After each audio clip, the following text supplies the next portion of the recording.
एक रेड़ी के उत्ते संग तरह की माल्टे की किस्म एक संग तरह की रेड़ी भरी हुई ते मजमे दे कोलू गुजरे आवाज बता लैंदा घिन घिनो ले लो अच्छे संग तरे। उस इलाके की बोली घिन घिनो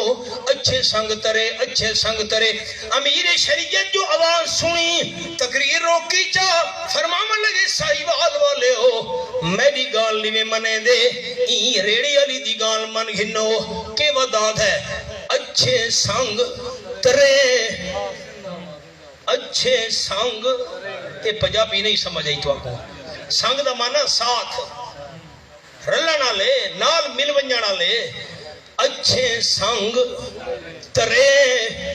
जेरे अच्छियां दे संग लग गए ओ तरे। सरैकी दा तो शेर सुनावा अजब नसीब उना दे लोगो जेरे संगत रसूल दी रले अबू बकर उमर उस्मान अली इतों भर गए चारों पल्ले भला सब तू वध